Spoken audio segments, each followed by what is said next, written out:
परसों की जो एक मुलाकात का जिक्र हो रहा है, जो लंदन में मुलाकात हुई बुध के रोज अलीम खान साहब की मियां मोहम्मद नवाज शरीफ साहब के साथ, इस मुलाकात के तज़किरे बहुत हैं, चर्चे भी बहुत हैं। इस मुलाकात से निकलेगा क्या?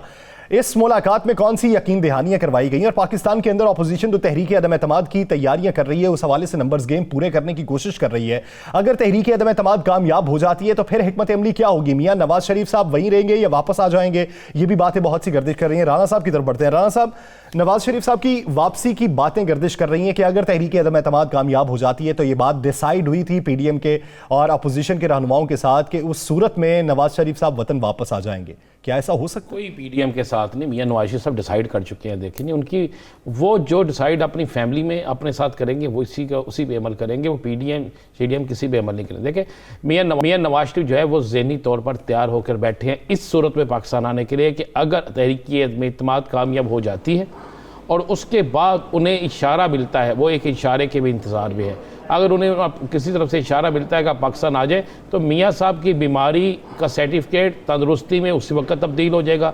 मियाँ साहब को उसी वक्त कह दिया जाएगा कि आप सिर्फ 12 घंटे नहीं या 22 घंटे भी सफ़र कर सकते हैं, तो मियाँ साहब तैयार होंगे। अब तक की जो मेरे पास इतलात है, मियाँ नवाज शरीफ सबसे ज़्यादा इस अदम एतमाद की तहरीक के हवाले से परेशान भी हैं और संजीदा भी हैं। ये जो शोर मचता है कि पहले मचता था कि सिर्फ कि शायद आसिफ अली जरदारी साहब पर इल्ज़ाम लग रहा था कि वो नोटों की बोरियां खो रहे हैं। हमारे पास इतलात ये है कि मुस्लिम लीग नून की अहम शख्सियत के कहने पर पाकिस्तान के 3 बड़े ट्राइकॉन जो है जिनका तल्लक बड़ी मारूफ जिसे कहते हैं प्रॉपर्टी इंडस्ट्री से है, वो इस पे बड़े एक्टिव हुए हैं। और एक शख्स जो है जिस पे काफ़ी इल्ज़ामात भी हैं, जिसके मतलब कहा जाता है कि मियां नवाज शरीफ ने अपने दौरे हुकूमत में उन्हें बड़ा नवाजा था और वो भी एक बड़े बिजनेसमैन हैं, उनके हवाले से भी कहा जा रहा है कि वो भी इस पे बड़े एक्टिव हैं और बाकायदा उनकी 3 फार्म हाउस जो हैं वो इस्लामाबाद में है और वो इसी काम के लिए इस्तेमाल भी हो रहे हैं। उनकी गाड़ियाँ, उनके बहुत से मुलाजमीन जो हैं वो इसी काम के लिए इस्तेमाल हो रहे हैं। और मियां नवाज शरीफ साहब के करीबी हल्कों का कहना है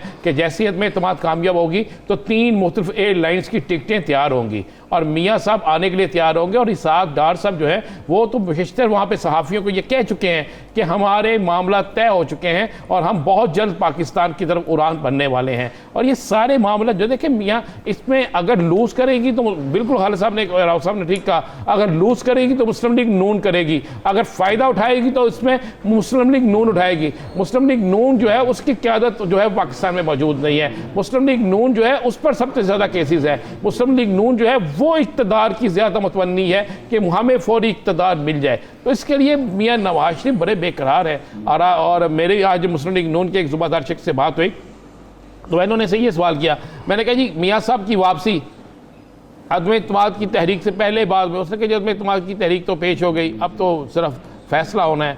और अगर मियाँ साहब अदम एतमाद की तहरीक कामयाब हो जाती है तो उससे 15 दिन के अंदर अंदर मियां नवाज शरीफ पाकिस्तान होंगे। 15 दिन, मैं कहा 15 दिन बहुत जल्दी नहीं, उनकी बीमारी, सर्टिफिकेट, एक ऑपरेशन, बाकी मामला। उन्होंने कहा जी वो सारा कुछ क्लियर है, बस ये अदम एतमाद की तहरीक होगी, इसलिए वापसी आसानी हो जाएगी। उसने कहा वो आ जाएंगे और आकर फिर वो पाकिस्तान में अपनी जमात को लीड करेंगे।